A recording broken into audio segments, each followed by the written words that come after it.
To our top story this hour, KwaZulu-Natal Police Commissioner Lieutenant General Nhlanhla Mkhwanazi has slammed the disbanding of a task team looking into political killings in the province. He's made some explosive claims, including that the Police Minister Senzo Mchunu instructed the Deputy National Commissioner, Lieutenant General Shadrack Sibiya, to disband the unit. Forensic consultant Paul O'Sullivan joins us now for more reaction. Paul, good evening to you as always. Thank you very much for your time. It seems the gloves are off here.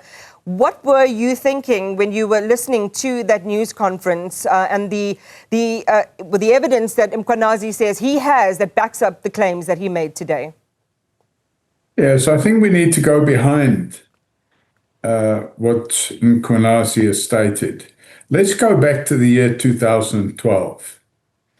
In 2012, Mkhwanazi was the acting commissioner of police, and he never became the commissioner of police because he was found unsuitable. And he eventually ended up as the commissioner of police for KZN. At the time when he was commissioner of police, Masemola, that's the current chief of police, the current commissioner of police, Masemola was the acting head of crime intelligence. And when Masemola was acting head of crime intelligence, Mkhwanazi approved the unlawful expenditure by Masemola of 35 million rand of public funds on buying luxury cars. And that was in the early part, the first quarter of 2012.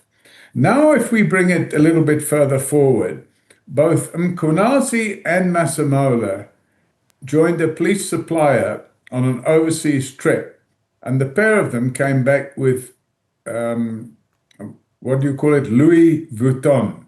It's a very expensive ladies' handbag. And the pair of them came back with a gift from the police supplier, being a Louis Vuitton handbag. And from what I can gather, neither of them disclosed at customs the fact that they had in their possession a gift worth somewhere between 70 and 100,000 rand each. And then what did they do? They probably gave these bags to their wives. Now, if we take it to the present day, we have Mkhwanazi, the Commissioner of Police for Natal, suddenly calling a press conference.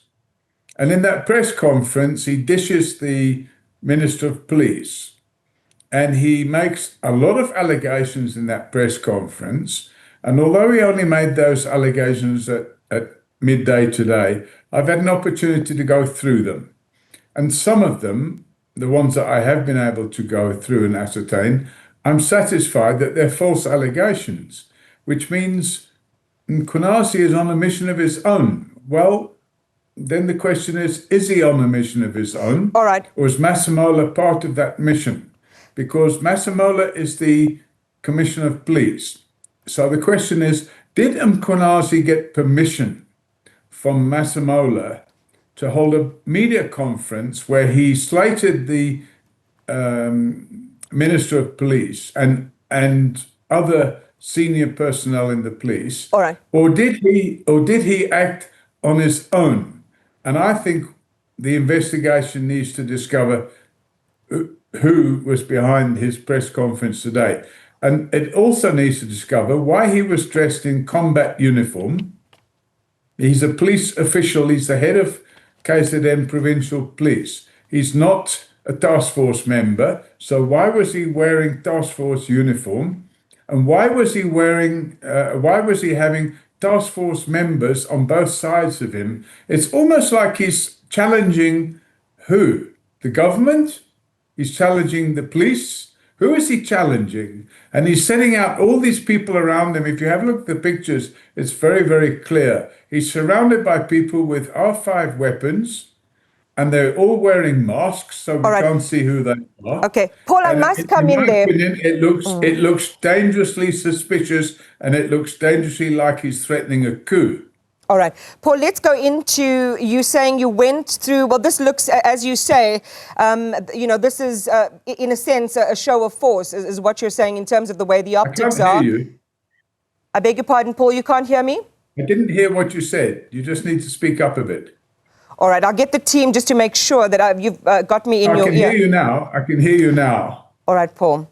I want to go back. You said that even though it's been a few short hours, you managed to go back and look at some of what Mkhwanazi presented to the public today, and you have established that some of those are false allegations. Just enumerate for us, Paul, which ones you say, even just with a quick investigation, do not stand up to scrutiny. Well, there's a number of them, and I don't think I want to go into them. And the reason why I don't want to go into them is because Mkhwanazi has acted unlawfully. He's put in the public domain details of criminal investigations which are still ongoing, and that's unheard of. What the police should never, ever do is publish the blow-by-blow details of criminal investigations that are still ongoing, because by doing so, they're undermining the criminal justice system. He undermines the judiciary. He undermines the National Prosecuting Authority. And in effect, he gives an opportunity to criminal underworld to get off on crimes that they may or may not have committed before the trial has even begun. And it's just unheard of. So what I'm now doing, in fact, I've sent an email today to Masemola, and I've copied the president, and I've said I'm now calling for a judicial commission of inquiry into what the hell is going on in the police service of this country, because it's completely unacceptable. And the victims of crime out there, and there's many of them, the victims of crime out there are getting hut full of all this criminal activity within the police service, and it has to stop. I want to go back to the histories here, Paul, and I think it is important, as you say, that this isn't a journey of a few months or just a few years. You know, we're going back at least 13 years to 2012 is what you were sharing with us. And this relationship that you're sharing about between the National Police Commissioner, Lieutenant General Fani Masemola, and Lieutenant General Nhlanhla Mkhwanazi in very different roles there that has endured, you would say, until today. It's interesting because the Deputy National Police Commissioner, Lieutenant General Shadrack Sibiya, has been in the media on our platform as well, dealing with some of the issues that Mkhwanazi raised, and in fact put the issue of the 121 case dockets at the door of the National Police Commissioner, saying that, you know, it was only his to implement the instructions of the National Commissioner. So how much do you believe it is, or how important do you think it is in this moment that the National Police Commissioner, I mean, we've heard in part from the police minister, but that it's important for the National Police Commissioner to be out and vocal on what we heard today? The National Police Commissioner needs to come out and speak for himself. I can't speak for him. And he's been ominously silent. I put it to him over a week ago, actually 10 days ago, that he had to suspend 5 generals and 2 brigadiers from crime intelligence. And he hasn't come back with an answer on that, other than to say it's an internal matter and it's got nothing to do with the public. It's got everything to do with the public. The public are the victims of crime. The generals in the crime intelligence and in the police service who go around with police bodyguards are not victims of crime. It's the man in the street that's victims of crime, and we're getting fed up with it. So what the police have to do is clean up their act. And it's never going to happen when you've got people standing behind closed doors agreeing what to do and what to say to the media. But Mkhwanazi himself, he needs to come out and explain, where is the Louis Vuitton bag he was given as a gift? Where are the cars that were purchased in 2012 using crime intelligence slush funds? He needs to answer those questions. And he needs to answer the following question as well. Who authorized him to dress up in combat uniform with a dozen men on either side of him in combat gear with masks on to demonstrate that he's a tough guy and he's going to take on the government and dish the government, the judiciary, and the National Prosecuting Authority? That man needs to be held accountable by the people of this country. Is it unprecedented, Paul? Because I'm not sure if you've seen on social media and so on pictures being circulated of former National Police Commissioner Nhlanhla Sithole also wearing these similar sort of army fatigues in briefings and things like that. And my understanding was this is, as you say, a special task force combat uniform giving a briefing on task force activity. So just share with us why this would have been the wrong move to have made or not his place to have done. Well, I think that's a question they have to answer. The question is, are you guys planning a military coup? Are you saying that the armed special task force units are going to take over this country? We want to know because we don't expect to find a divisional commissioner or a police commissioner or provincial police commissioner dressed in combat uniforms, surrounded by combat dressed people brandishing firearms with masks on. It's completely unacceptable. It's something you might see in South America or other countries, perhaps in North or West or Central Africa. It's not something we expect to see in South Africa. So you're saying it's more ominous because he did it today in this context, not necessarily that we haven't seen high-ranking police officials wearing combat or task force uniform? Well, the first thing is he's not a member of the task force. So why? Let him explain. Why is he wearing task force uniform?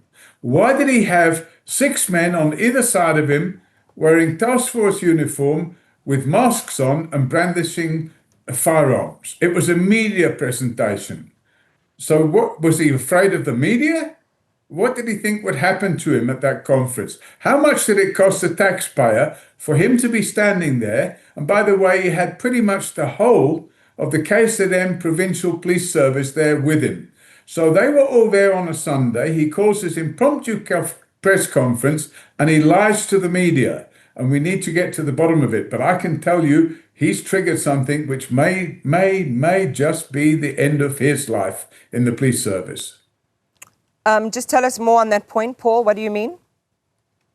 Well, the reality is he wasn't authorized to do what he did. If Masemola authorized him to do what he did, the two of them can go down together because I'm calling for a judicial commission of inquiry. I have today written to the minister and I've asked the minister, without overreaching his executive powers, to arrange for Masemola and Mkhwanazi to be suspended until we can get to the bottom of what their conduct is actually involved in and where it's leading. There's another piece which has, some connections to it that was raised by the DNC, Sabir, saying in an interview on our channel not too long ago that Mkhwanazi, that he was caught off by Mkhwanazi's accusations against him, saying that the KZN commissioner was angry over the arrest of Crime Intelligence Chief Lieutenant General Dumisani Khumalo. I know that you have some interest in the Khumalo matter as well. Just talk to us about what you think of that statement from the DNC. Well, I can't second guess what's going on inside the head of a criminal like Mkhwanazi. But the reality of the situation is he's overstepped his mark. It's not the job of a provincial commissioner to start accusing the government, the judiciary, the National Prosecuting Authority, and the Minister of Police, for that matter, of being criminals. And that's what he did today.